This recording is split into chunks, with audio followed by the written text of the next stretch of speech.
আসসালামু আলাইকুম। গতকালকে শুধু বাংলাদেশ না, সারা পৃথিবীর মানুষ দেখল বাংলাদেশের ময়মনসিংহের ভালুকাতে দীপুচন্দ্র দাসকে, একটা জীবন্ত মানুষকে হাজার হাজার মানুষের সামনে কিভাবে পিটায়ে অর্ধ উলঙ্গ করে গাছের সাথে টাঙায়ে আগুন দিয়ে জ্বালায় মেরে ফেলা হলো। তার অপরাধ কী ছিল? তিনি আমাদের ধর্মের সর্বশ্রেষ্ঠ নবী হজরত মোহাম্মদ সাল্লাল্লাহু সাল্লামকে নিয়ে অবমাননাকর কোনো বক্তব্য দিয়েছিল, এরকম একটা কথা শোনা যাচ্ছে। ভাই, উনি যে অবমাননাকর কোনো বক্তব্য দিয়েছে, তার কি কোনো ভিডিও ফুটেজ আপনাদের কাছে এখন পর্যন্ত আছে?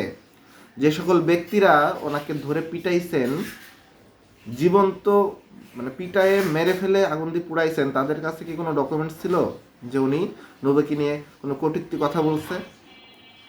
আর যদি বলেও থাকে, তার জন্য আপনারা এইভাবে পিটাবেন? ইসলাম কি আমাদেরকে এই শিক্ষা দেয়? আপনাদেরকে একটা ছোট ঘটনা বলি। তৃতীয় হিজরিতে, আবারও বলি, ইসলামের তৃতীয় হিজরিতে উহুদের যুদ্ধে হজরত মোহাম্মদ সাল্লাল্লাহু সাল্লামকে ইহুদিরা প্রচুর আঘাত করে, পাথর নিক্ষেপ করে। এই পাথরে তার কপাল ফেটে যায়, কপাল দিয়ে রক্ত বেরোয়, দাঁত মোবারক শহীদ হয়। তখন জিব্রাইল আলাইহিস সালাম এসে বলছিল যে, নবীর কাছে অনুমতি চাইছিল যে উহুদের পাহাড় ইহুদিদের উপরে চাপাই দিয়ে পুরো ধ্বংস করে দিবে যদি অনুমতি দেয়।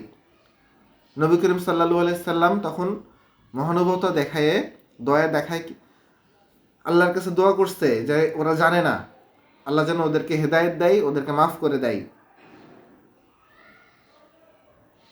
আর আমাদেরকে এই শিক্ষা দেওয়া হয়েছে যে আপনি ইসলামকে একজনকে গালি দিবে, ইসলাম নিয়ে একজন গালি দিবে, নবীকে নিয়ে একজন গালি দিবে, আর আমরা জীবন্ত মানুষকে পোড়ায় মেরে ফেলবো। আর সব মানুষ মোবাইল নিয়ে ভিডিও করবে। দেশে আইন নাই, প্রশাসন নাই। এটা তো এক এক মিনিটের ঘটনা না, এটা তো 2 মিনিটের ঘটনা না।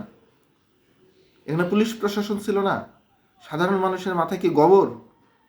কিছুই বুঝে না তারা। মানে এখন আপনি বুঝতে পারতেছেন এই এই বিষয়টা। আপনি চিন্তা করেন তো, এখন পার্শ্ববর্তী দেশে যদি ভারতীয় যে সরকার আছে, এরা তো মুসলমানদের শত্রু, এখন ওইখানে যদি মুসলমান নিধন শুরু করে এভাবে, তখন মুসলমানদের কি হবে? মাথায় কি শুধু গোবর আছে আপনাদের নাকি? একটা কাজ করার আগে তো ভাবতে হয় যে এর প্রেক্ষাপটটা, এর ফলাফলটা কি হবে। এখানে তো অনেক হিন্দুরা ছিল, তার এলাকাতে তার পরিবারের সদস্য ছিল, সবাই অসহায়ের মতো হয়তো বা দেখছে দূর থেকে, কারো কিছু করার ছিল না। কিন্তু একটা জিনিস আপনি ভেরিফাই না করে আপনি এইভাবে পিটাই মেরে ফেলবেন। আর ভেরিফাই হলেও দেশে কি আইন শৃঙ্খলা আইন নাই? তাদের হাতে হাতে তুলে দেন। যদি রাষ্ট্রীয় আইনে যদি এটা শাস্তিযোগ্য অপরাধ হয়ে থাকে, অবশ্যই তার বিচার হবে। বিচার যদি না করে থাকে, তার দায়বদ্ধতা আইন শৃঙ্খলা বাহিনীর কর্মকর্তারা হবে, সরকার হবে। তাই বলে আপনি তো এভাবে পিটাই মারতে পারেন না। অলরেডি সারা পৃথিবীর মানুষ দেখতেছে বাংলাদেশিদের এই বর্বরচিত কাহিনীগুলা। ইন্ডিয়াতে এমন কোনো মিডিয়া নাই এটাকে ব্যাপক আকারে কভারেজ করতেছে। কভারেজ করবেই তো, আপনি তো ভাই নির্দোষভাবে একটা মানুষকে এভাবে মারতে পারেন না। আপনাদের হাত একবারের জন্য কে উঠল না? ইসলাম কি আমাদের এই শিক্ষা দেয়? শুধুমাত্র জিহাদের ময়দানে, শুধুমাত্র, আবারও বলি, শুধুমাত্র জিহাদের ময়দানে, যুদ্ধের ময়দানে ছাড়া আপনি কাউকে এভাবে মারতে পারবেন না। তবে এত নৃশংসভাবে মারার মনে হয় সুযোগ আমাদের ধর্মে দেওয়া নাই। আমাদের ধর্মে স্পষ্ট বলা আছে কাউকে এভাবে কষ্ট দিয়ে মারা যাবে না। কিভাবে করলেন আপনারা এই বিষয়টা? আপনারা কি ইসলামকে উপরে উঠাইলেন নাকি আরো নিচে নামাইলেন? আমাদের ধর্মে এটাও সুস্পষ্টভাবে বলা আছে, অন্য ধর্ম নিয়ে আমরাও যেন কোনো গালাগালি না করি, অন্য ধর্মের যারা দেবতা তাদেরকে যেন আমরা গালাগালি না করি। কারণ কি? তারা যেন আমাদেরকে আবার গালাগালি না করতে পারে।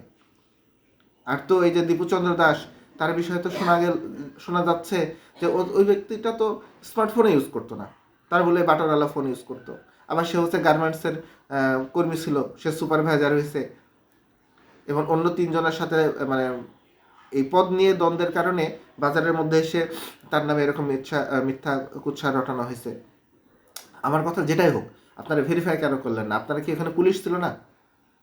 ওই ময়মনসিংহের ভালুকার যে থানা, এই থানার প্রত্যেকটা পুলিশকে খুব অবিলম্বে ওদেরকে সাসপেন্ড করা উচিত। ওখানকার যে ইওনো আছে তাকে সাসপেন্ড করা উচিত। এখানে যে ম্যাজিস্ট্রেট আছে তাকে সাসপেন্ড করা উচিত। দেশে কি আইন শৃঙ্খলা বলে কিছু নাই? সব কিছুতে একটা সীমা থাকা দরকার। আপনারা এভাবে একটা মানুষকে জলজন্ত মেরে ফেলবেন, ইন্ডিয়াতে যদি এভাবে পিটাই মুসলমানদেরকে, তখন কি করবেন? ভারত আমাদের শত্রু রাষ্ট্র এখন হয়ে গেছে অনেকটা, গুড, আমরা অন্যভাবে প্রতিবারই করবো, তাই বলি এভাবে আপনি মারবেন মানুষকে? এখনো সময় আছে। ধর্ম ধর্ম করে ধর্মটাকে নষ্ট করা যাবে না। ধর্ম হচ্ছে ধারণ করার ব্যাপার, মানার বিষয়। আগে আপনি মানেন। আর রাষ্ট্রীয় আইন আছে, কেউ যদি আমাদের ধর্মকে নিয়ে অবমাননা করার কথা বলে, আমাদের নবীকে নিয়ে অবমাননা করার কথা বলে, আমরা তাকে আইনের হাতে তুলে দিই, সরকার দেখুক তার কি ব্যবস্থা করবে। আইন আপনার হাতে এভাবে তুলে নেওয়ার সুযোগ নাই। এখনো এদেশে যুদ্ধ শুরু হয়নি, এদেশে এখনো জিহাদ চলতেছে না। আল্লাহর কাছে কি জবাব দিবেন? আশা করি সবার শুভ বুদ্ধির উদয় হোক, আল্লাহ তাআলা আমাদের সবাইকে হেদায়েত দান করুক। এভাবে আমরা ইসলামের নামে আমরা যেন ইসলামকে আরো না ডুবাই।